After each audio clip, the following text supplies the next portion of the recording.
The desert wind carried sand across the flat expanse of nothing that stretched for miles in every direction. It was 3 in the morning when the sky lit up like someone had turned on a giant lamp.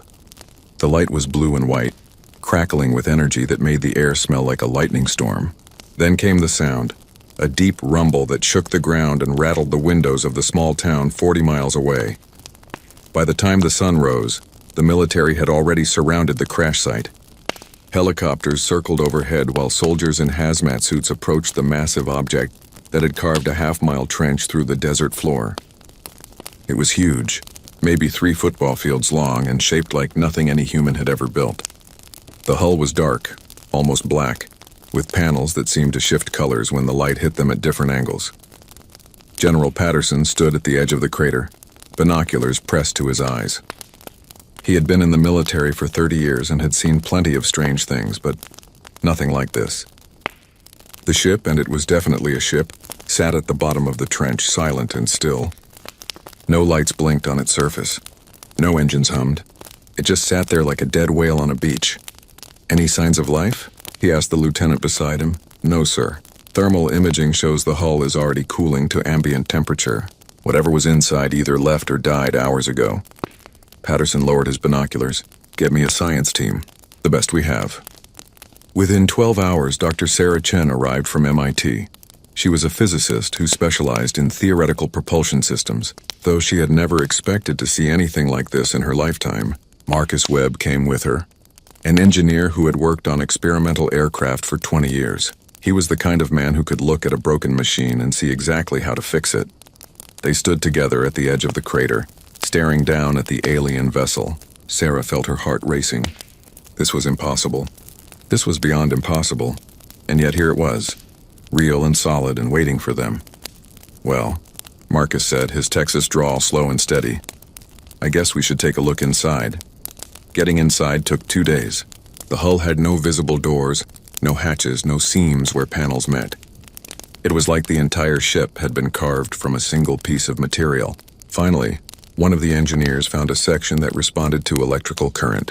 When they applied a charge, a section of the hull simply dissolved, creating an opening large enough to walk through. The inside of the ship was even stranger than the outside. The corridors were wide and tall, clearly designed for beings much larger than humans.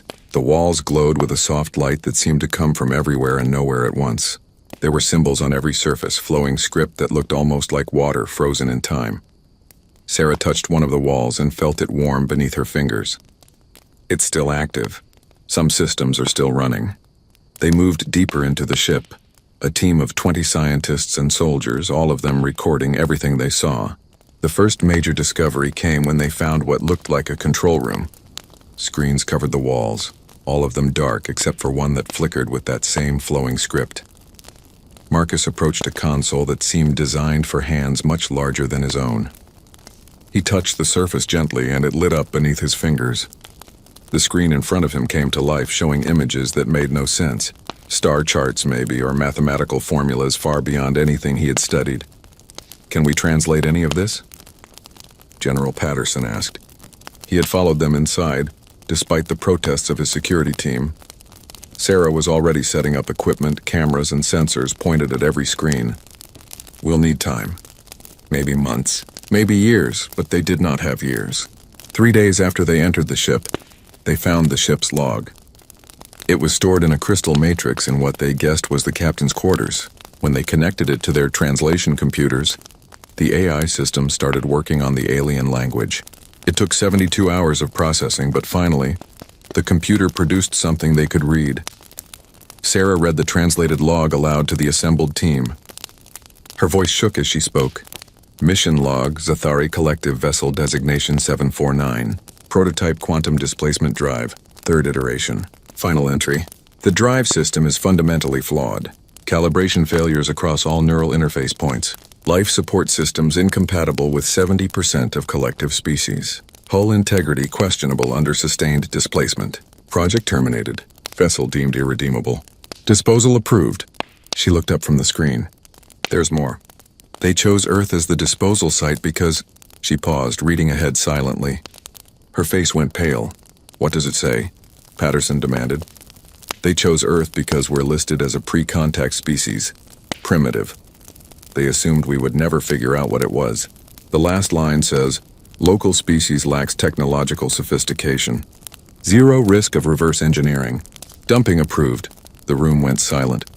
Marcus felt anger rising in his chest. They had dumped their garbage here, on Earth. They had crashed their broken ship on humanity's doorstep because they thought humans were too stupid to understand it. Well, Marcus said slowly, a grin spreading across his face. I guess we better prove them wrong. Over the next week, they explored every inch of the vessel. They found the quantum drives. Massive cylindrical structures deep in the engineering section, dark and cold. They found the life support systems. Incredibly complex networks of pipes and filters designed to support multiple different species, all of them incompatible with each other. They found weapon systems that had never been activated, navigation computers with star charts showing thousands of systems, and sleeping quarters designed for at least 5 different body types. Everything was broken or flawed in some way. The drives could not hold calibration. The life support kept shutting down.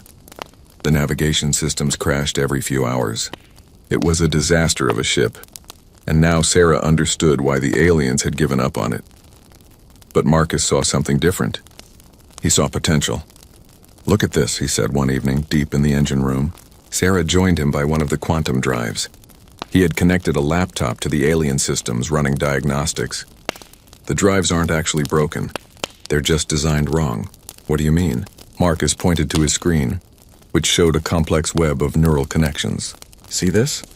The drive needs to interface with the pilot's nervous system to calibrate properly. But the Zathari Collective has dozens of species, all with different neural structures. The drive can't calibrate because it's getting conflicting signals from different types of brains. Sarah leaned closer, studying the data. So it's not that the technology is bad. It's that they tried to make it work for everyone and ended up with something that works for no one, Marcus finished. But humans? We all have basically the same brain structure.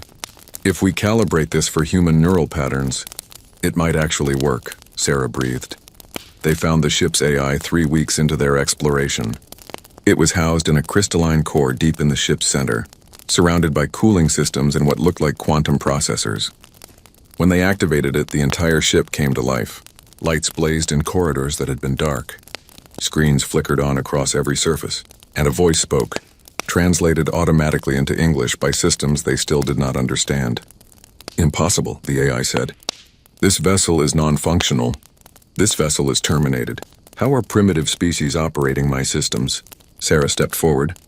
We're not as primitive as you think. You cannot possibly understand Zathari technology. You lack the mathematical framework. You lack the material science. You lack the quantum understanding necessary to even comprehend.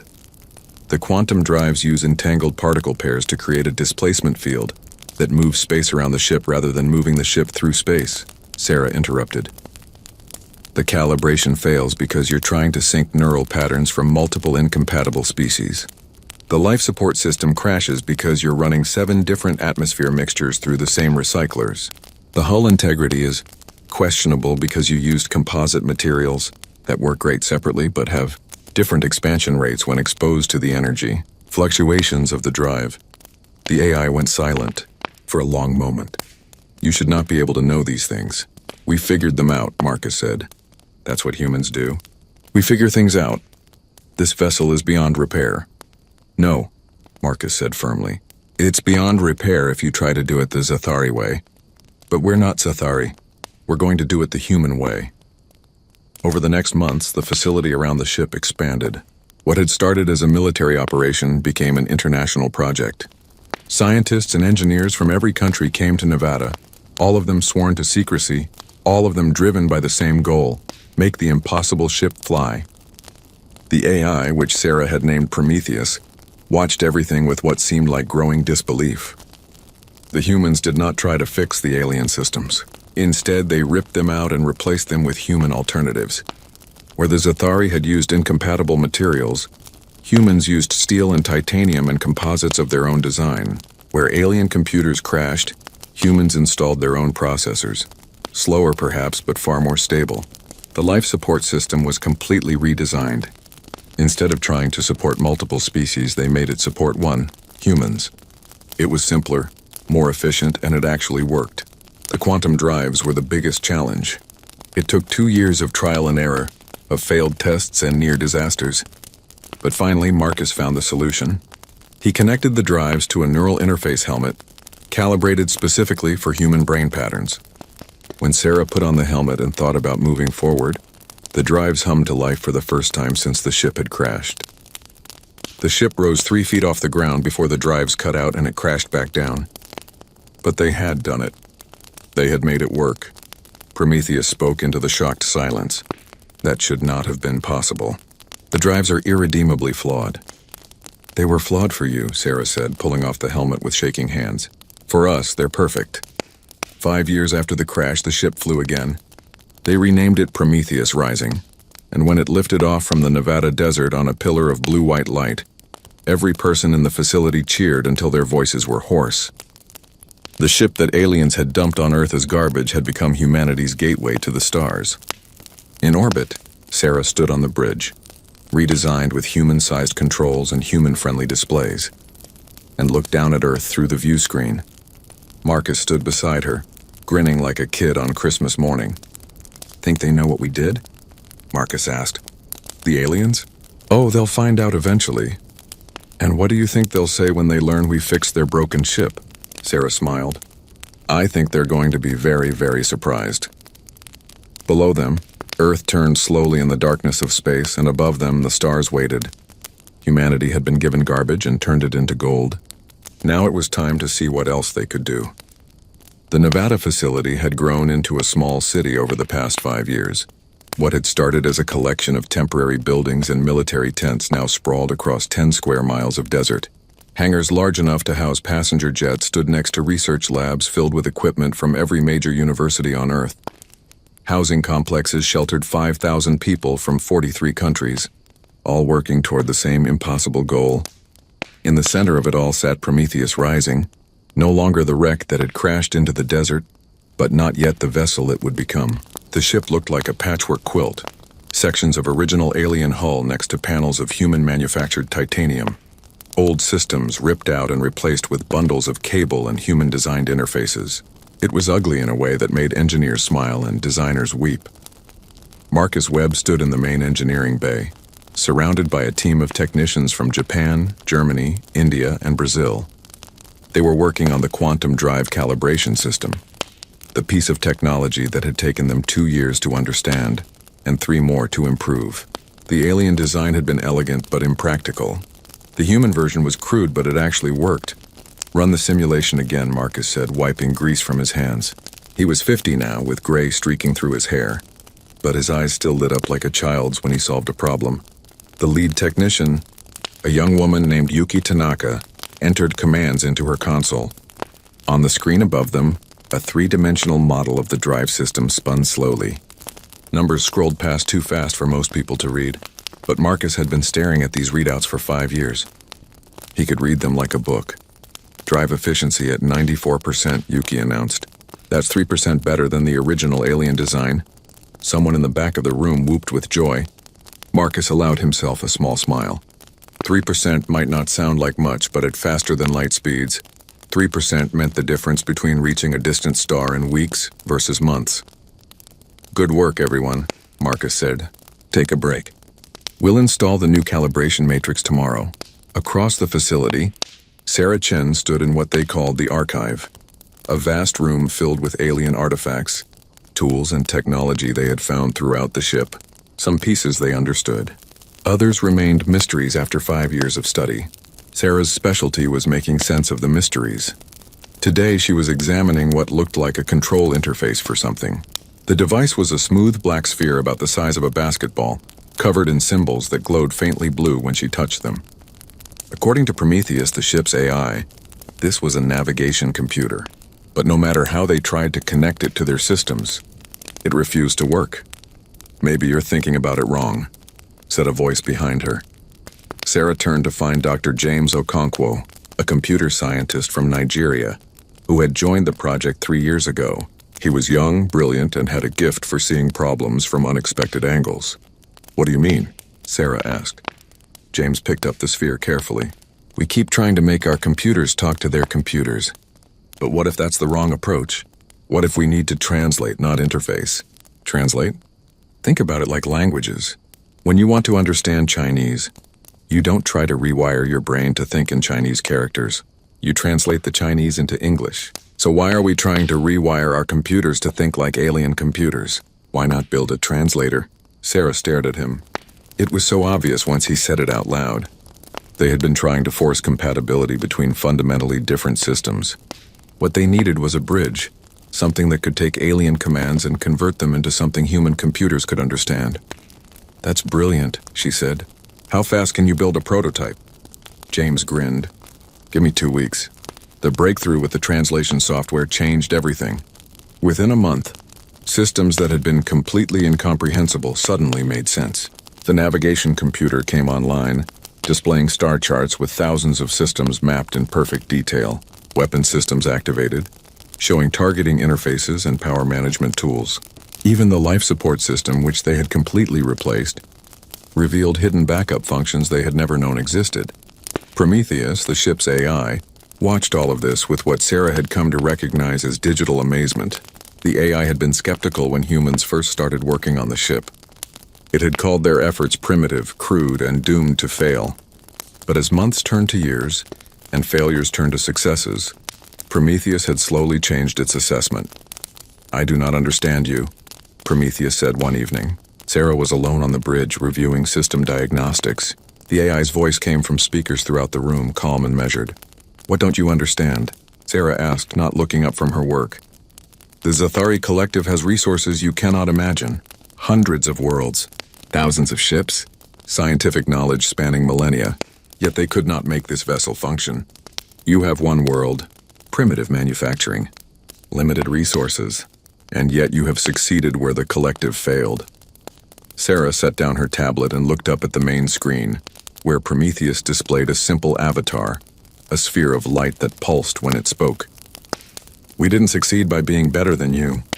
We succeeded by thinking differently. Explain.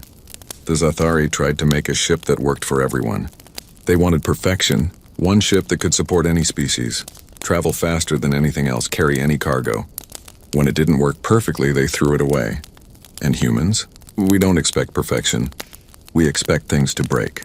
So we build things that can be fixed. We adapt, we make do. When something doesn't work, we don't throw it away, we figure out why and fix it. That is inefficient. Maybe, Sarah said with a smile. But it works. The quantum drive problem had consumed 2 years of effort and represented humanity's greatest challenge. The drives worked on principles that human physics could barely describe. They created a bubble of twisted space around the ship, allowing it to move faster than light without actually breaking the laws of physics. The technology was far beyond anything humans had developed, but the aliens' implementation had a fatal flaw. The drives needed to be calibrated to the nervous system of whoever was piloting the ship. Neural patterns from the pilot's brain would sync with the quantum fields, allowing for incredibly precise control. But the Zathari Collective had dozens of species, each with wildly different brain structures. The drives had to somehow sync with all of them simultaneously, and the result was that they synced with none of them properly.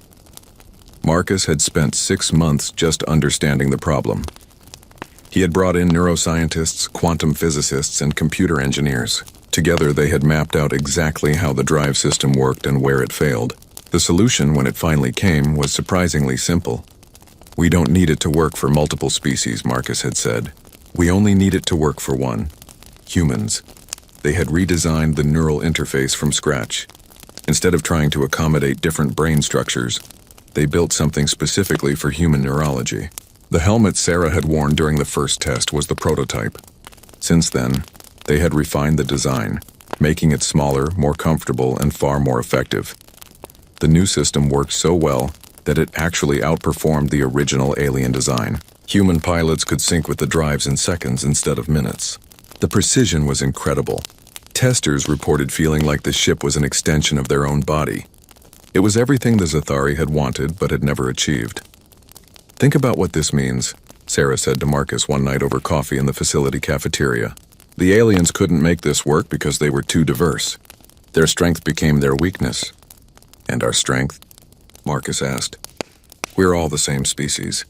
That's our advantage. When we work together, we're not trying to reconcile a dozen different ways of thinking. We can actually cooperate. Marcus took a sip of his coffee, considering. Maybe that's why we're good at fixing things. We understand each other. The reconstruction process was not without setbacks. There were accidents. A coolant line rupture that injured 3 technicians. An electrical fire that destroyed 6 months of research data. A test flight that nearly ended in disaster when the navigation system crashed mid-flight. People died. A Russian engineer named Dmitry Volkov was killed when a piece of alien hull collapsed during a renovation. Dr. Maria Santos from Brazil died in her sleep of a brain aneurysm, probably brought on by stress and exhaustion. But they kept working. Every failure taught them something. Every setback led to a breakthrough. The international community poured resources into the project. It was expensive, easily the most expensive endeavor humanity had ever undertaken, but the potential rewards were infinite. This was not just about fixing one ship. It was about unlocking the door to the galaxy. 5 years after the crash, 8 years into the project, Prometheus Rising was ready for its first real test. Not just hovering a few feet off the ground, but actual flight. Actual faster-than-light travel. The test crew consisted of 5 people. Sarah Chen as mission commander and science officer. Marcus Webb as chief engineer. Lieutenant Colonel Jessica Torres, a former fighter pilot, as helmsman. Dr. James Okonkwo as systems officer. And Commander Liu Wei, a Chinese astronaut with 20 years of experience as navigator. They stood together on the bridge, checking and rechecking every system. Outside the view screen, the Nevada desert stretched to the horizon. It was dawn, and the rising sun painted the sand gold and orange. All systems green, James reported from his station. Navigation online, Liu Wei confirmed. Engines ready, Marcus called out. Quantum drives are hot and stable. Jessica sat in the pilot's chair, the neural interface helmet on her head. She had trained for 6 months to use the system, spending hours every day syncing with the drives until she could feel them like her own hands. Sarah took a deep breath. Prometheus status? All ship systems operating within normal parameters, the AI responded. I still believe this is inadvisable. This ship was never meant to fly. It wasn't meant to fly when the aliens built it, Sarah said. But we rebuilt it. We made it better. It's time to see if we're right. Your confidence is admirable, Prometheus said. I hope it is not misplaced. Sarah smiled and turned to Jessica. Take us up. The ship rose smoothly, alien-human hybrid engines firing with a deep thrumming sound that rattled their bones. They climbed slowly, carefully, every eye watching readouts for any sign of malfunction. 1,000 feet. 5,000. 10,000. The ship handled like a dream. How does it feel? Sarah asked Jessica. The pilot's eyes were closed, fully synced with the neural interface. Like I'm flying, she whispered. Not like I'm flying a ship. Like I am the ship. I can feel everything, the engines, the hull, the drives. It's incredible. They climbed higher. 20,000 feet. 40,000. The sky outside the view screen shifted from blue to black as they left the atmosphere. Earth curved below them, beautiful and blue and home. Approaching orbital altitude, Liu Wei announced. All systems still green, James confirmed. Marcus was watching his engineering displays with the intensity of a hawk. Drive temperatures are perfect. Calibration holding steady. We're ready for FTL when you are, Commander. Sarah looked around the bridge at her crew. These people had given years of their lives to this moment. They had worked through failures and setbacks, through doubt and exhaustion. Now they were here, on the edge of everything humanity had dreamed about for centuries. Lieutenant Colonel Torres, Sarah said formally, plot a course to the edge of the solar system. Engage quantum drives. Jessica's eyes snapped open. Her hands moved across the controls, or seemed to. The neural interface meant she barely had to touch anything. She just thought about what she wanted, and the ship responded. The drives engaged. For a moment, nothing seemed to happen. Then reality twisted. The stars outside the view screen stretched like taffy, pulling into long streamers of light. Sarah felt a strange sensation, like falling and flying at the same time. Her stomach lurched, and she gripped her chair to steady herself. And then they stopped. The stars snapped back to normal. Earth was gone. In its place was the vast emptiness of deep space, with the sun a distant bright point behind them. Status, Sarah managed to say. Her voice sounded strange in her own ears. We're at the edge of the solar system, Liu Wei said, his voice filled with awe. The trip took 11 seconds. All systems nominal, James reported. No damage, no errors. The drives performed flawlessly. Marcus was laughing, tears streaming down his face. We did it. By God, we actually did it. Prometheus's voice came through the speakers, and for the first time since they had activated the AI, it sounded uncertain. I do not understand. The drives should not be this efficient. The ship should not be this responsive. You have exceeded all original specifications. Sarah wiped her own eyes. She was crying too, she realized. We told you, Prometheus. We don't expect perfection. We just expect it to work. And we made it work. You did more than make it work, the AI said quietly. You made it better. They stayed in deep space for an hour, running tests, pushing the ship to its limits. Everything worked. Everything exceeded their expectations. The alien ship that had been deemed irredeemable was now the most advanced vessel humanity had ever created. When they returned to Earth, the entire facility was waiting. As Prometheus Rising touched down gently on the landing pad, 5,000 people cheered. Some were crying. Some were laughing. All of them knew what this meant. Sarah stood on the bridge, looking out at the celebrating crowd. Marcus came to stand beside her. What now? He asked. Sarah smiled. Now we build 5 more. 2 years after the successful test flight, humanity had changed in ways that would have seemed impossible a decade before. The Nevada facility had expanded into 3 major shipyards, one in the United States, one in China, and one in Brazil. Each yard was building ships based on the Prometheus Rising design, but each was also experimenting with improvements and modifications. The human approach to alien technology had proven so successful that the methodology itself had become humanity's greatest innovation. Sarah Chen stood on the bridge of Prometheus Rising, now refitted and upgraded with systems they had not even dreamed of when they first made it fly. The ship was preparing for humanity's first official journey beyond the solar system. This was not a test flight. This was first contact, and everyone knew the stakes. Final systems check, Sarah said, settling into the commander's chair. The bridge crew had grown to 8 people, each a specialist in their field, each trained for years for this moment. Marcus was at his usual station, monitoring the engineering systems. Jessica Torres sat at the helm, the neural interface already syncing with her thoughts. James Okonkwo managed the communications and computer systems. Liu Wei was still their navigator, his knowledge of the alien star charts invaluable. All systems green across the board, Marcus reported. The quantum drives are running at 98% efficiency. Hull integrity is perfect. Life support is solid for 6 months. Communications array is ready, James added. We've loaded the translation matrices for all known Zathari languages. Prometheus has been coaching me on proper diplomatic protocols. I have done my best, the ship's AI interjected, though I remain uncertain how the collective will react to your presence. The political situation is complex. Sarah nodded. Liu, Wei, where are we headed? The navigator pulled up a star chart on the main view screen. A red dot marked their destination. This is the Kepler 442 system, about 1,200 light-years from Earth. According to Prometheus, there's a Zathari mining operation there. Small, only about 50 workers from 3 different species. It's far enough from major population centers that we won't cause a panic, but official enough that our arrival will be reported up the chain of command. In other words, Jessica said with a slight smile, we're going to surprise them, but not terrify them. That's the hope, Sarah agreed. Prometheus, how long will the journey take? At maximum efficiency, approximately 14 hours, the AI responded.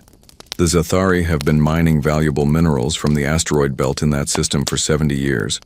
I should warn you, they will not believe humans possess FTL capability. They will likely assume you stole this vessel. Let them assume, Marcus said. They'll figure out the truth soon enough. The launch was broadcast worldwide.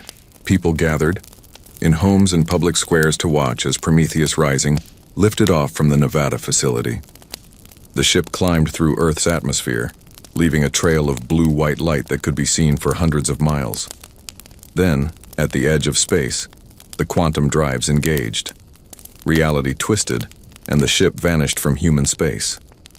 The journey itself was remarkably smooth. The drives hummed their strange quantum song while the crew went about their duties. Some slept in shifts, others watched movies or read books in the common area.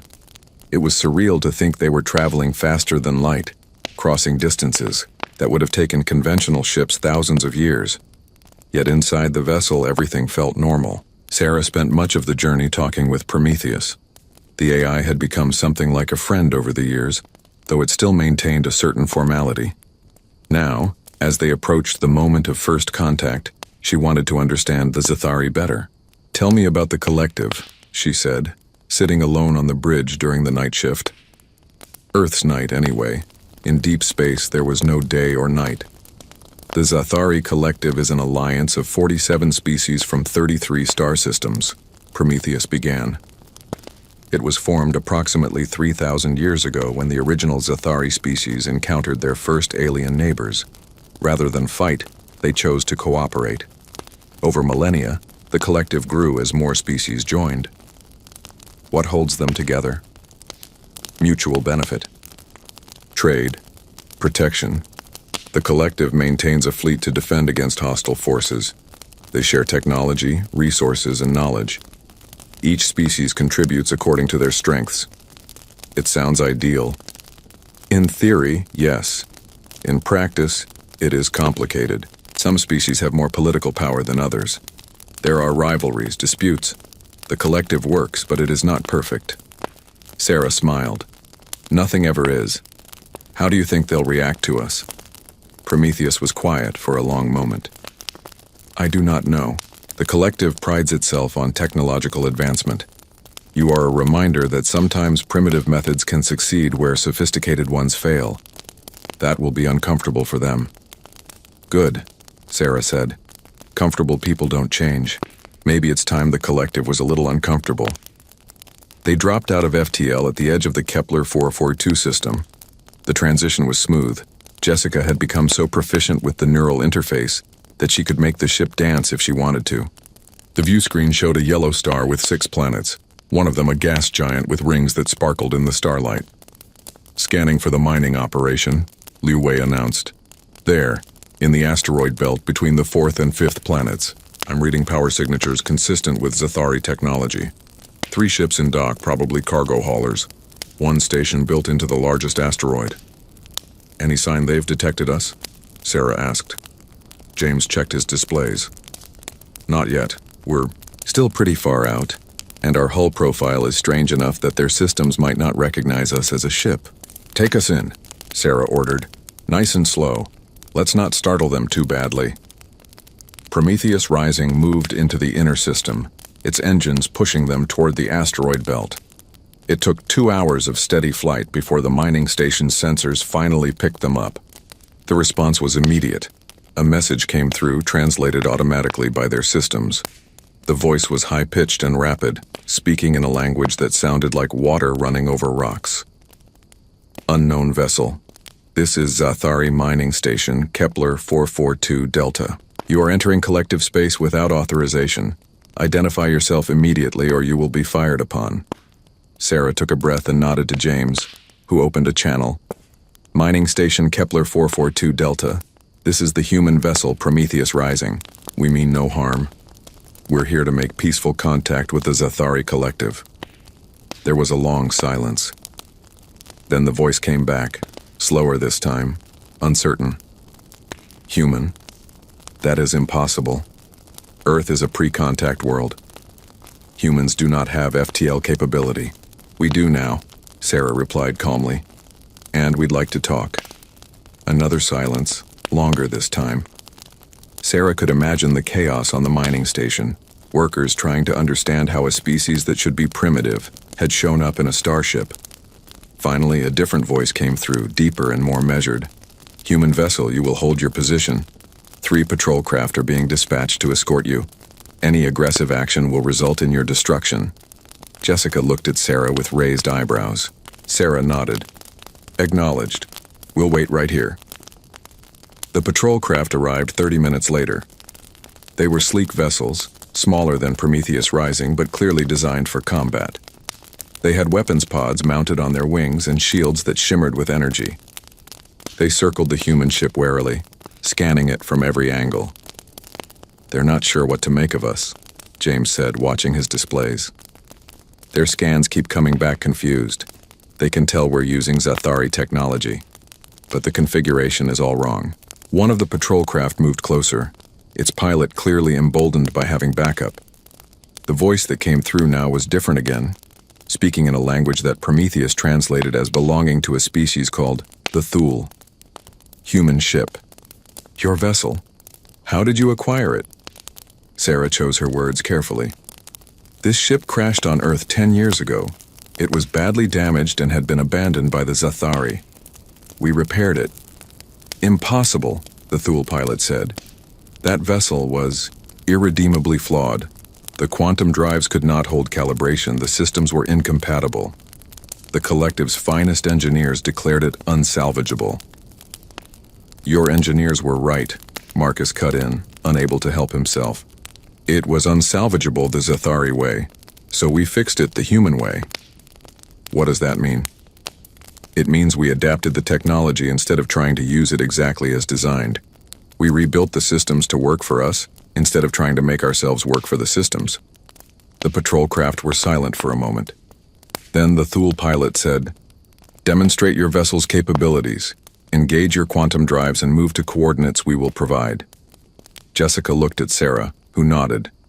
The pilot closed her eyes, syncing fully with the neural interface.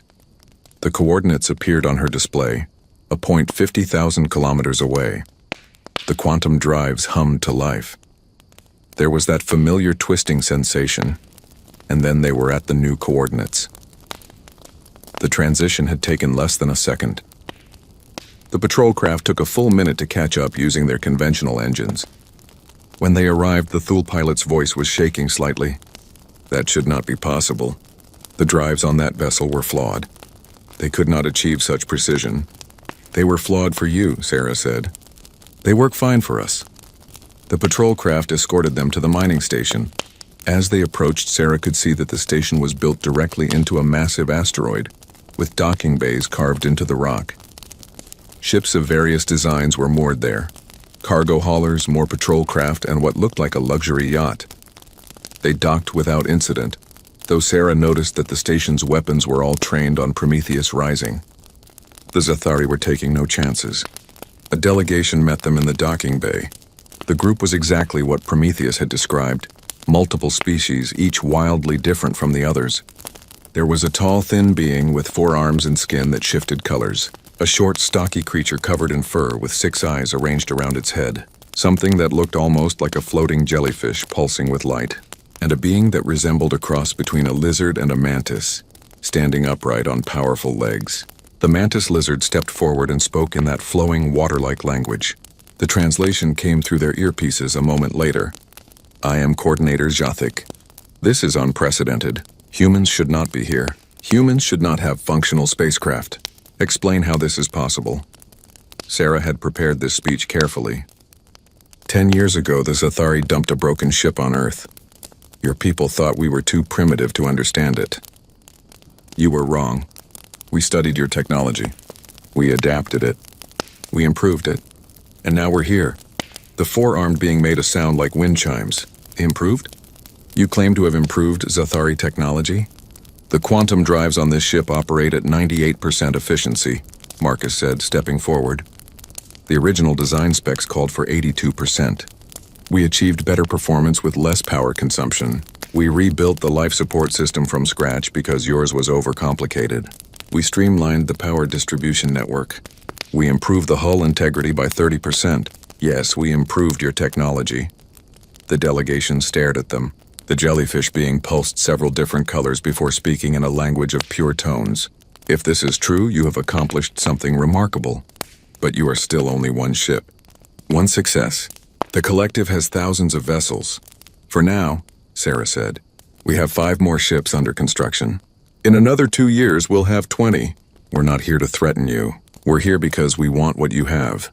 Membership in the galactic community. Access to your knowledge. The chance to trade and cooperate. You want to join the collective? Jothik's voice was incredulous. "We want a seat at the table," Sarah corrected. "We've proven we can take your broken technology and make it work. Imagine what we could do with technology that isn't broken. Imagine what we could contribute to the collective." The delegation conferred among themselves, speaking in multiple languages all at once. It was clear they had not expected this. They had probably expected humans to beg for help, to ask for permission to explore space, to position themselves as inferiors seeking guidance. Instead, humanity had shown up in a ship that outperformed their own vessels and demanded to be treated as equals. Finally, Jothik spoke. "This decision is beyond our authority. We must contact the Collective Council. You will remain here as our guests while we arrange communications." "Of course," Sarah said. "We're happy to wait. And while we wait, perhaps we could discuss the technical details of our modifications. I'm sure your engineers would find it fascinating." Over the next 3 days, the human crew demonstrated everything Prometheus Rising could do. They let Zathari engineers inspect the quantum drives, the neural interface, the modified life support systems. At first, the alien engineers were skeptical, looking for tricks or hidden technology. But as they examined each system, their skepticism turned to amazement and then to thoughtful respect. "You simply made it work for your species," one engineer said, a being from a species called the Vroth. "Rather than trying to make a universal system, you optimized for humans. It is so obvious. Why did we never think of this?" "Because you were trying to be fair to everyone," Marcus replied. "Sometimes the best solution isn't the most inclusive one. Sometimes you need to accept that different species will need different ships." The Collective Council's response came on the 4th day. A massive starship dropped out of FTL at the edge of the system, a vessel that made Prometheus Rising look like a toy. It was easily 3 times larger, bristling with weapons and shields, a ship designed to make a statement. The Council's representative was a Zathari, one of the original species that had founded the Collective. She was tall and elegant, with silver skin and large eyes that seemed to see everything. Her name was Ambassador Telshara, and she came aboard Prometheus Rising with a security detail and a team of advisors. Sarah met her in the ship's conference room with Marcus, Jessica, and James at her side. Prometheus's avatar displayed on the wall screen, observing quietly. "Your presence here is troubling," Telshara began without preamble. "You possess technology that should be beyond your capabilities. You claim to have improved upon designs that our finest engineers deemed failures, and you demand recognition as equals. This is extraordinary arrogance." "It's not arrogance," Sarah replied. "It's fact. Your people dumped garbage on our planet. We turned that garbage into treasure. We're not asking you to give us anything. We're telling you what we've already accomplished and offering to share our methods in exchange for full membership in the galactic community." "And if we refuse?" Sarah smiled. "Then we'll figure it out on our own. We've come this far without your help, but it would be easier for everyone if we worked together." Telshara studied her for a long moment. "You are either very brave or very foolish. Perhaps both. The Council is deeply divided on how to respond to humanity. Some see you as a threat. Others see potential.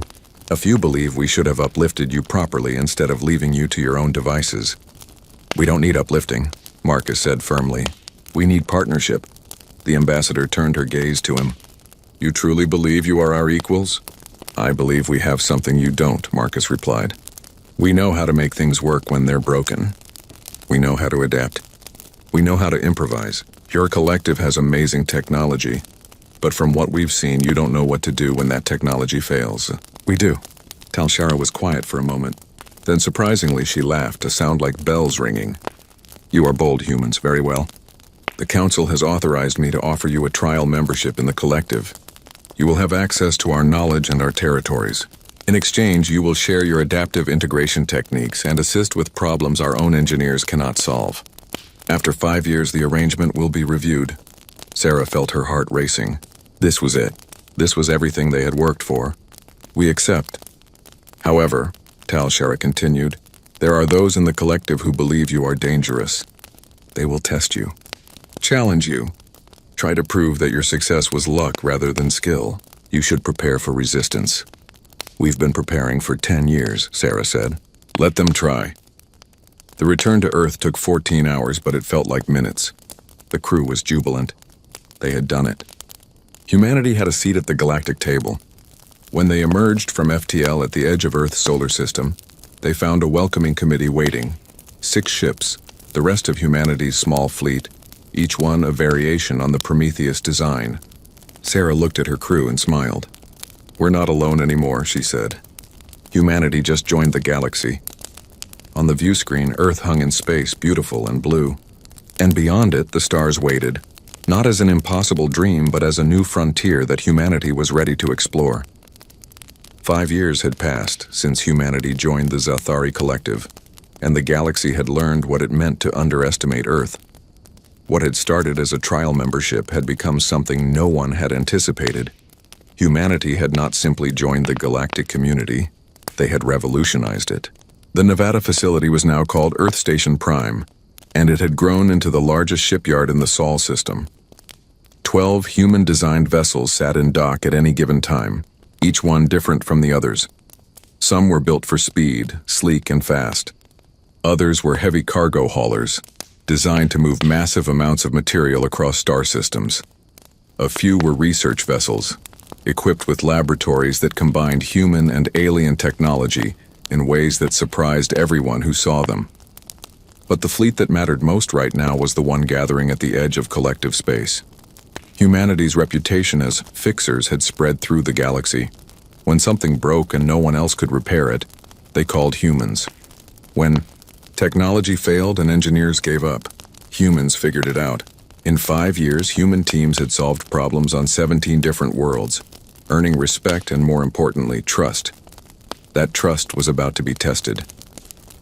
Sarah Chen stood on the bridge of Prometheus Rising, now the flagship of humanity's fleet. The ship had been upgraded twice in 5 years, incorporating technology from a dozen different species, but its core remained the same. A hybrid of human ingenuity and alien innovation. She was older now, approaching 50, with gray streaking through her black hair, but her eyes were as sharp as ever. "Status report," she said, settling into the commander's chair. Marcus Webb looked up from his engineering station. He was 55 now and refused to retire despite Sarah's suggestions.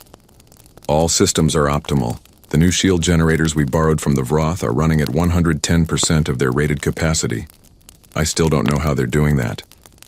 Because we're running them at a lower frequency than the Vroth do," James Okonkwo said from the communications station. He was 30 now, one of the younger senior officers, but his understanding of alien technology was unmatched. "The Vroth optimize for maximum power. We optimize for maximum efficiency."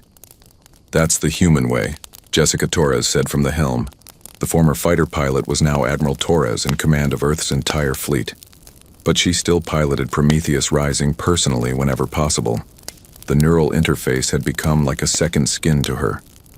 "Admiral, we're receiving a transmission from Collective Command," James announced. "It's encrypted at the highest level." "Put it through," Sarah ordered. The main view screen flickered to life, showing Ambassador Tal Shara. The Zathari looked worried, her silver skin darker than usual, a sign of stress in her species. "Commander Chen, Admiral Torres, the situation has deteriorated faster than we anticipated." "The Krail?" Sarah asked. "Yes. They've destroyed 3 more outposts in the past week. Their fleet is massing at the edge of Sector 7. Our analysts believe they're preparing for a major offensive." The Krail were a hive mind species that humanity had learned about shortly after joining the collective. They reproduced rapidly, built ships quickly, and expanded aggressively. Each Krail was connected to all others through a quantum neural network, allowing them to coordinate perfectly. They didn't negotiate. They didn't trade. They simply consumed resources and grew. The collective had been at war with the Krail for 3 years. At first, it had seemed like an easy conflict. The collective had superior technology, better ships, more experienced commanders. But the Krail had numbers. For every ship the collective destroyed, the Krail built 3 more. For every world they lost, they colonized 2 others. The war was not going well. "What do your military commanders say?" Sarah asked. Tal Shara's expression was grim. "They believe we're losing. The Krail adapt too quickly. Every strategy we use works once, maybe twice. Then they counter it. Our fleets are designed for precision warfare, tactical strikes, superior positioning, technological advantage. The Krail don't care about tactics. They just overwhelm us with numbers. And that's why you called us, Marcus said. The Collective Council has authorized me to make a request. We need help. Not just advisory help. We need you to fight. Sarah exchanged glances with her senior staff. This was the moment they had been preparing for. Humanity had 12 ships ready for combat, with 8 more under construction. It was a tiny force compared to the Collective's thousands of vessels. But those 12 ships represented something different, something the galaxy had never seen before. We'll help, Sarah said, but we do this our way. Your way? You've been trying to fight the Krail with your best ships, your newest technology, your most advanced fleets, and you're losing. We're going to fight them with your worst ships. Your oldest technology, your junk. Talshara blinked, clearly confused. I don't understand. Marcus grinned. Give us your decommissioned fleet. All those old ships you've retired because they're outdated or incompatible or just plain broken. Give us 6 months and we'll give you an armada. The Collective Council took 3 days to approve the plan. In the end, they agreed because they had no other choice. The Krail were winning, and conventional strategies had failed. If humanity wanted to try something unconventional, then so be it. Earth Station Prime became a hub of activity unlike anything the galaxy had ever seen. Ships arrived daily from across the Collective. Old cargo haulers, decommissioned patrol craft, mining vessels, exploration ships, even a few ancient warships from conflicts fought centuries ago. They came from 17 different species, each one designed according to different principles, each one incompatible with the others. To the Zathari engineers who delivered them, they were junk. To humans, they were opportunity. Look at this. Beauty, Marcus said, standing in front of a massive Vroth cargo hauler. The ship was 200 years old, its hull scarred and dented, its engines barely functional. She's got a power plant designed to push 3 times her current weight. If we strip out the cargo holds and replace them with weapons and shield generators, she becomes a pocket battleship, finished Dr. Yuki Tanaka, who had become one of humanity's lead engineers. Heavy armor, massive firepower, slow but tough. Exactly. And this one, over here. Marcus walked to a sleek Thule exploration vessel. This thing is fast, really fast, but it's got no weapons and no shields. If we add some human-designed missile pods and a decent defensive array, fast attack craft, Yuki said, hit-and-run tactics. All across the station, human engineers were performing similar assessments. Each ship was evaluated not for what it was, but for what it could become. They mixed technologies without regard for conventional wisdom. A Vroth power plant might end up powering a Thule hull with human weapons and Zathari shields. If it worked, it didn't matter that it violated every engineering principle the Collective had established over millennia. Prometheus, the AI that had come with the original crashed ship, watched all of this with what might have been amusement. The AI had changed over the years, becoming less rigid, more adaptable. Working with humans had taught it that rules were guidelines, not absolutes. You are building chaos, Prometheus observed one day as Sarah reviewed the schematics for the hybrid fleet. We are building adaptability, Sarah corrected. Every one of these ships is different. Everyone has unique capabilities. The Krail might be a hive mind, but their tactics are predictable because they're coordinated. Our fleet will be unpredictable because every ship fights differently. The Collective builds standardized fleets for a reason. It ensures compatibility, simplifies logistics, allows for coordinated tactics. And it creates predictability, Sarah said. The Krail know exactly what a collective battleship can do because they're all the same. But when they face us, they won't know if they're fighting a heavy brawler or a fast striker or a long-range bombardment platform. They'll have to adapt to each ship individually. That is assuming your crews can effectively operate such diverse vessels. Sarah smiled. We've spent 5 years learning to make broken alien technology work. Trust me, we can handle a little diversity. 6 months later, the hybrid armada was ready. 73 ships, each one unique, each one a patchwork of technologies from across the Collective. The crews were international, humans from every nation on Earth trained in the use of alien systems, experienced in adapting on the fly. Admiral Jessica Torres stood on the bridge of her flagship, a rebuilt Vroth battleship they had named Indomitable. The ship was ugly, covered in mismatched armor plating and bristling with weapons from 4 different species. But it worked. Every system had been tested and retested. Every weapon could fire. Every shield could hold. Fleet status, Jessica ordered. The reports came in from 73 different ships. All green. All ready. Collective Command is transmitting coordinates for the engagement zone, James reported. He was serving as Jessica's communications officer for this mission. The Krail have massed a fleet of 200 ships in Sector 7. Collective forces are falling back. We're being asked to buy them time to regroup. 200 ships against 73. Not great odds. But the Krail ships were smaller, weaker individually than collective vessels. The real problem was their coordination. Every Krail ship knew instantly what every other Krail ship was doing. They moved like a school of fish, reacting to threats in perfect unison. Tell Collective Command we're on our way, Jessica said. All ships engage quantum drives. Let's show the Krail what humanity can do. The fleet jumped together, 73 different vessels all arriving at the edge of Sector 7 simultaneously. The Krail were waiting, their ships arranged in a massive formation that looked almost organic, like a giant organism floating in space. They're hailing us, James said. Or rather, they're broadcasting at us. The Krail don't really do conversations, and what are they saying? Resistance is irrelevant. Assimilation is inevitable. Surrender will reduce casualties. The usual hive mind propaganda. Jessica smiled coldly. Broadcast this in response, go to hell. The Krail fleet moved first, surging forward in perfect coordination. 200 ships advancing as one, their weapons charging, their tactics flawless. They expected the human fleet to fall back, to try to maintain distance, to use the superior range of collective weapons to whittle down their numbers. Instead, the human fleet scattered. 73 ships broke formation and spread out in seemingly random directions. Fast attack craft accelerated to incredible speeds, darting around the Krail fleet's flanks. Heavy brawlers moved forward, shields blazing, ready to take punishment. Long-range bombardment platforms hung back, their massive weapons beginning to charge. The Krail hive mind hesitated for a fraction of a second.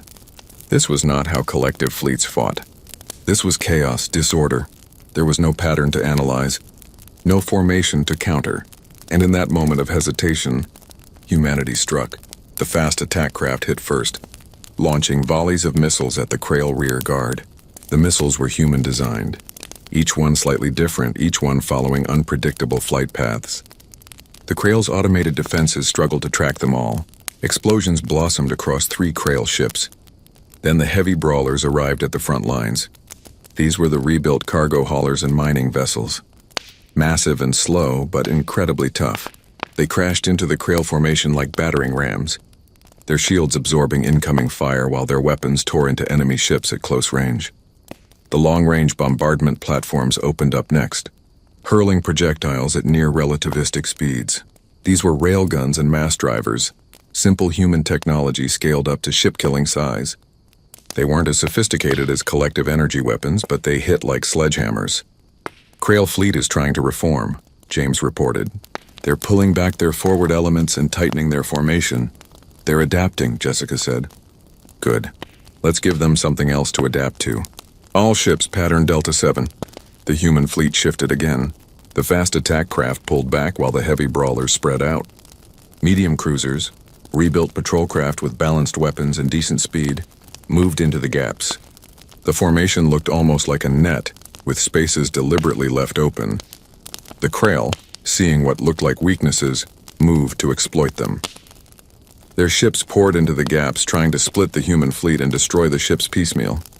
But the gaps were traps. As Krail ships entered the openings, they found themselves surrounded by crossfire from multiple angles. The human ships had positioned themselves to create kill zones, areas where every angle was covered by weapons. It was a tactic borrowed from ancient Earth naval battles, something the Krail hive mind had never encountered. 20 Krail ships were destroyed in the first trap.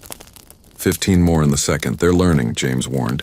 Krail forces are pulling back and reforming at a distance. They're not falling for the gaps anymore. Of course they're not, Jessica said. They're a hive mind. They only make the same mistake once. All ships pattern Echo 3. The human fleet reorganized again, this time forming a loose sphere with the heavy brawlers at the center, and faster ships orbiting around them. It was a defensive formation, designed to weather an assault while providing overlapping fields of fire. The Krail obliged, launching a massive coordinated attack. Every ship fired simultaneously, a wave of energy weapons and projectiles that lit up space like a second sun. The human shields held. Barely. Hull breaches on Indomitable, Marcus reported from engineering. Decks 7 and 8 are exposed to vacuum. Shield generators are down to 60%. Status on the rest of the fleet? We lost 3 ships. The fast attack craft Quicksilver, Razor, and Dart. Heavy damage to 5 more. But we're still in the fight. Then we keep fighting, Jessica said. All ships pattern Foxtrot 9. We're going to punch through their center and split their fleet. The heavy brawlers charged forward, weapons blazing, shields glowing so brightly they looked like small suns. The rest of the fleet followed, creating a spearhead that drove straight into the heart of the Krail formation. It was brutal. Ships on both sides were destroyed in the close-range slugging match. But the human vessels had one advantage the Krail couldn't match: adaptability. When shields failed, crews rerouted power from non-essential systems. When weapons overheated, engineers found ways to cool them faster. When hull breaches threatened to destroy ships, damage control teams sealed the gaps with whatever materials they had on hand. The Krail fought with perfect coordination, but perfection was brittle. When a human ship did something unexpected, like ramming a Krail vessel or using mining lasers as improvised weapons, the hive mind had to pause and recalculate. And every pause was an opportunity. The battle lasted 6 hours. When it finally ended, the Krail fleet had been reduced to 70 ships, and those were in retreat. The human fleet had lost 18 ships and another 20 were badly damaged. But they had won. Jessica stood on the bridge of Indomitable, exhausted and covered in sweat. The ship around her was a wreck. Smoke filled the corridors. Half the lights were out, and there was a hull breach 2 decks above the bridge that made the whole structure groan ominously. "Status of the Krail?" she asked. "They're pulling back to their home territory," James reported. "Collective Command is saying they've never seen the Krail retreat before. Ever." "Good," Jessica said. "Let them remember this. Let them remember what happens when they underestimate humanity." A new transmission came through. Ambassador Talshara, her expression stunned. "Admiral Torres, the Collective Council wants to know how you achieved this victory. Our analysts have been watching the battle. Your tactics should not have worked. Your fleet was outnumbered. Your ships are old. Yet you won." Jessica smiled tiredly.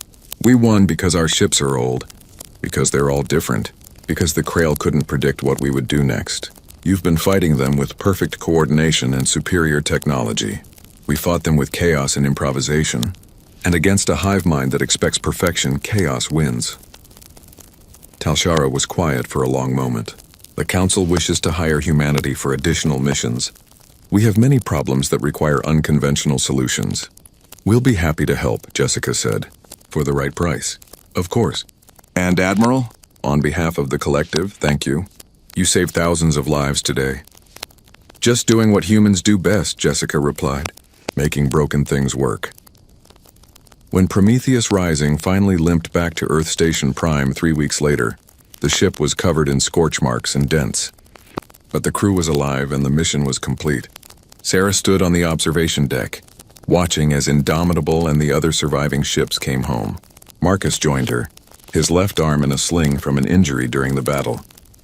"We lost good people out there," he said quietly. "I know," Sarah replied, "but we proved something important. We proved that humanity belongs here, not as students or junior partners, as equals. Think the Collective will see it that way?" Sarah smiled. "After today, they don't have a choice." Below them, Earth turned slowly in space, and above them the stars shone. Humanity had taken its first step as a true galactic power, and the galaxy would never be the same. 10 years had passed since an alien ship had crashed in the Nevada desert and changed humanity's destiny forever. Earth had transformed from a single-planet species into a galactic power that commanded respect across 100 star systems. The journey from that first crashed wreck to the present had been remarkable, but what made it extraordinary was how humanity had gotten here. Not through conquest or luck, but through sheer stubborn ingenuity. Sarah Chen stood at the observation window of Earth Station Prime, watching as ships came and went from the massive orbital facility. The station had grown so large that it could be seen from Earth's surface at night, a bright star that moved slowly across the sky. Hundreds of ships docked here at any given time, and only about half of them were human. The rest belonged to alien species who had come to learn from humanity's unique approach to technology. She was 60 now, with silver hair and lines around her eyes that came from decades of hard work. But she had no plans to retire. There was still too much to do, too much to see, too many problems to solve. "You look thoughtful," Marcus said, joining her at the window. He was 65 and had finally accepted a cane after his knees started giving him trouble. His hands were scarred from years of working with machinery, but they were still steady enough to rebuild an engine when needed. "Just remembering," Sarah said. 10 years ago, we didn't know if we could make that wreck fly. Now we're building ships for half the collective. Not just building them, teaching others how to build them." Marcus pointed to a section of the station where a group of Roth engineers were working alongside human technicians. "That's the real change. We're not just fixing things anymore. We're showing everyone else how to think differently." Earth Station Prime had become more than a shipyard. It was a university, a research center, and a cultural exchange hub all rolled into one. Alien engineers came to study what humanity called adaptive integration, the art of making incompatible technologies work together. It was a skill that seemed natural to humans but revolutionary to species that had spent millennia developing standardized, predictable systems. The Zathari had opened 5 satellite campuses on different worlds where humans taught their methods. The courses were always overbooked. Every species in the collective wanted to learn how humans took broken, outdated, or incompatible technology and transformed it into something better than new. "The delegation from the Krail is arriving in an hour," Marcus reminded her. "Are you ready for that?" Sarah smiled. "As ready as I'll ever be to meet a hive mind that tried to destroy the collective." The war with the Krail had ended 3 years ago, not with humanity's victory, but with a series of victories that had convinced the hive mind that expansion into collective space was too costly. The Krail had been surprised, then confused, then grudgingly impressed by humanity's tactics. For the first time in their species' history, they had encountered an enemy that was more adaptable than they were. The peace treaty had been signed aboard Prometheus Rising, with Sarah and Admiral Torres representing humanity. The Krail had asked for one thing in exchange for peace. They wanted to learn how humans thought. The hive mind had realized that their greatest weakness was rigid thinking, and they wanted to understand how a species of individuals could be so flexible. The Krail delegation arrived exactly on time, transported by one of their distinctive bioships that looked more grown than built. The Krail themselves were unsettling to look at, insectoid beings with multiple limbs and eyes that glowed with internal light. But they had proven honorable in their negotiations, and Sarah had learned to appreciate their directness.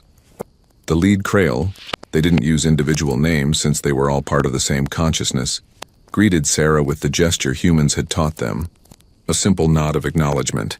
When the Krail spoke, it was through a translation device that turned their clicking sounds into words. "Humanity has changed the collective," the Krail said without preamble.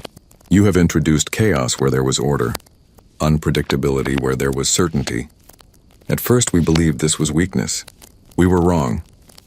"I'm glad you see it that way," Sarah said carefully. "We wish to establish an exchange program. Krail observers will study human methods. Human observers will study Krail coordination. Both species will benefit." Sarah hadn't expected that. The Krail were offering genuine cooperation, something they had never done with any species before. "We accept. I think there's a lot we can learn from each other." The Krail delegation stayed for a week, observing everything from ship construction to problem-solving sessions. They were particularly fascinated by how human teams worked. The arguments, the debates, the way individuals could disagree and still find solutions. For a hive mind that moved as one, the idea of productive conflict was revolutionary. Meanwhile, the first of humanity's true starships was taking shape in the construction bay. Endeavor was unlike anything humanity had built before. Where Prometheus Rising and its siblings had been adapted alien technology, Endeavor was designed from scratch using principles learned from a decade of working with the collective's knowledge. The ship was enormous, 3 times the size of Prometheus Rising, with engines that combined human engineering with quantum principles taken from 6 different species.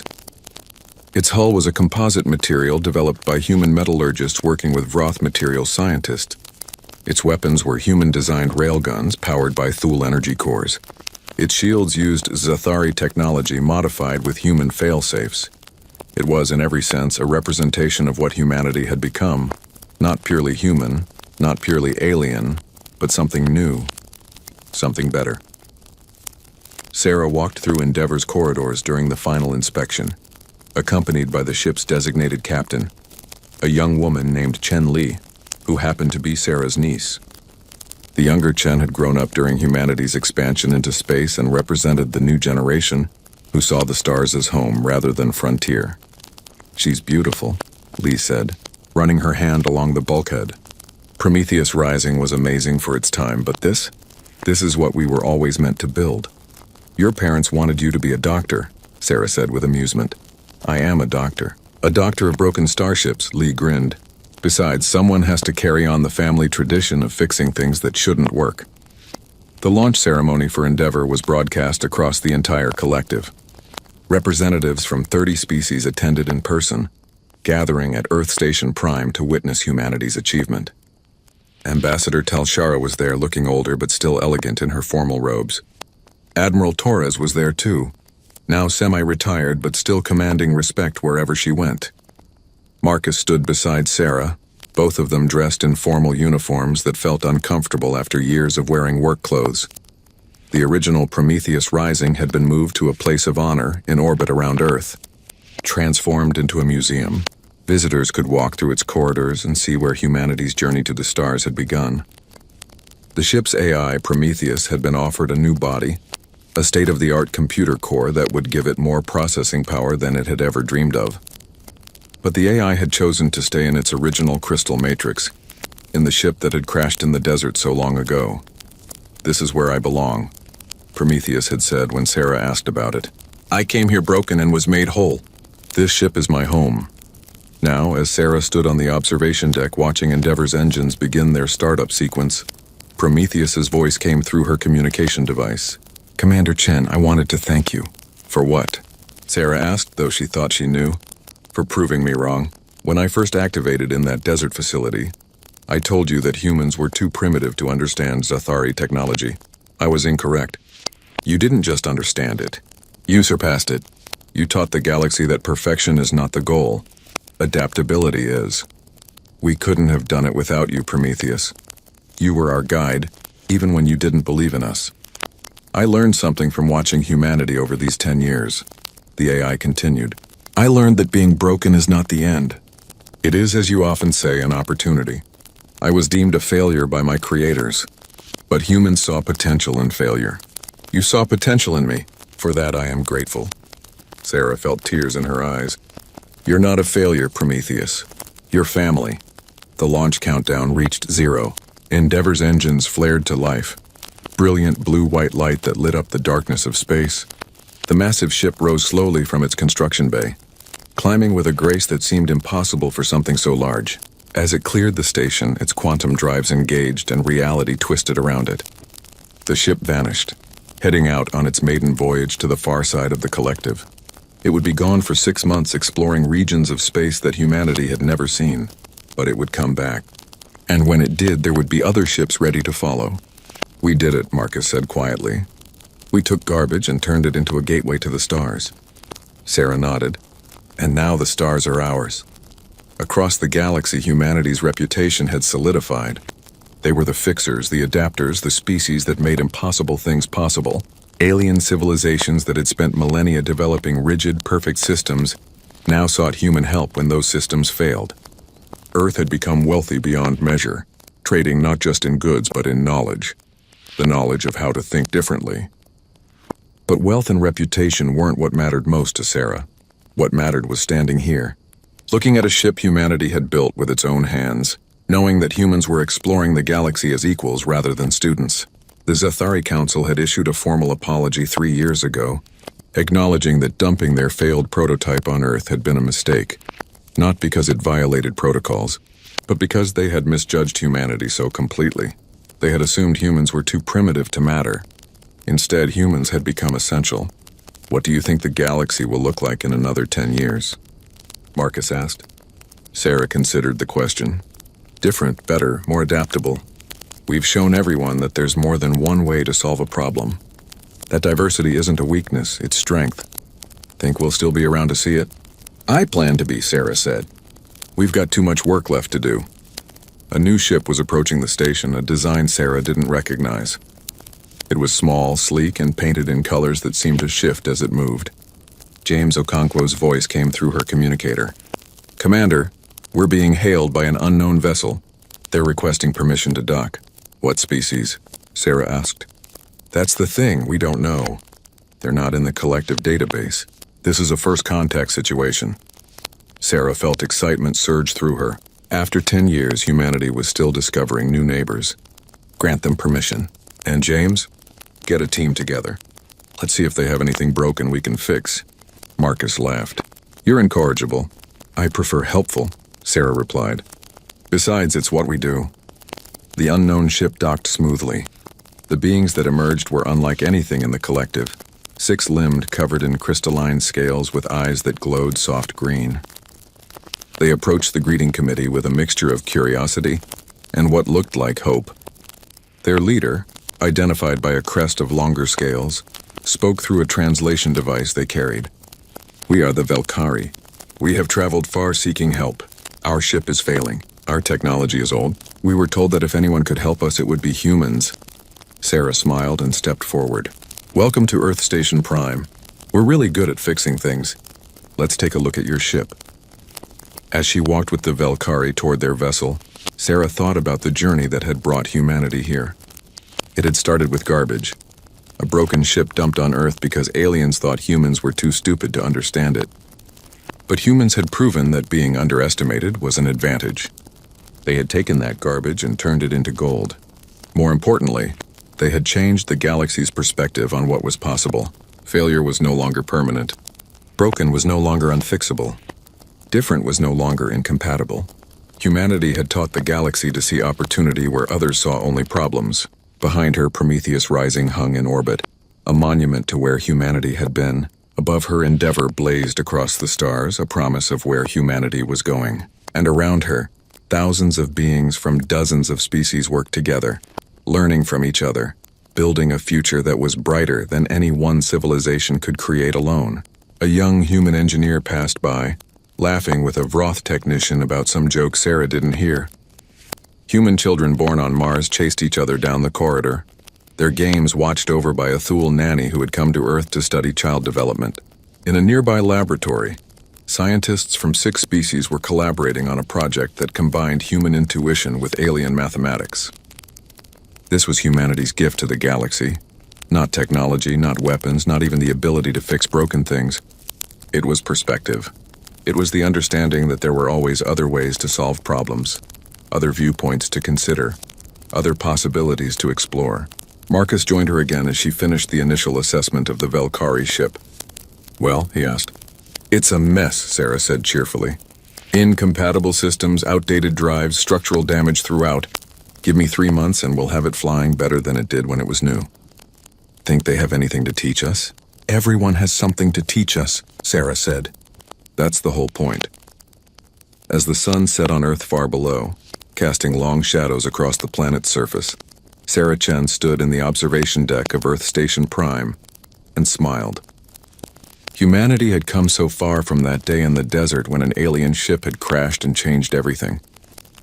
They had proven themselves to be more than the aliens expected.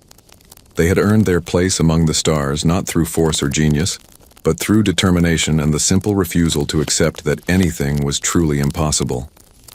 The stars stretched out before her, infinite and inviting. Somewhere out there, Endeavor was exploring new worlds. Somewhere, human engineers were teaching aliens the art of adaptive integration. Somewhere, problems were being solved in ways that no one had imagined before humanity arrived. And somewhere on some distant world, another species was looking up at the stars and wondering what was out there. One day they would find out. And when they did, humanity would be there to help them reach for those stars just as humanity had reached for them. The galaxy was vast, full of wonders and challenges and opportunities. And humanity, once dismissed as too primitive to matter, was now helping to shape its future.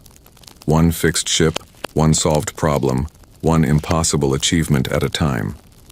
Sarah touched the window, feeling the faint vibration of the station around her, the pulse of countless lives working toward countless dreams.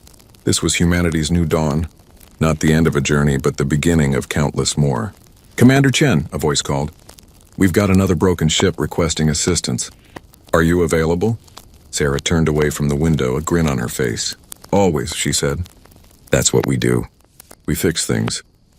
And as she walked back into the bustle of the station, surrounded by humans and aliens working side by side, Sarah knew that the best part of the story wasn't what humanity had accomplished in the past 10 years. It was what they would accomplish in the next 10, and the 10 after that, and all the years to come. The aliens had dumped their failed ship on Earth thinking it was garbage. Humanity had rebuilt it to conquer the stars. But conquest wasn't the point. The point was showing everyone, human and alien alike, that nothing was ever truly broken beyond repair. Everything could be fixed, adapted, improved. That was humanity's gift to the galaxy, and it was a gift that would echo across the stars for generations to come.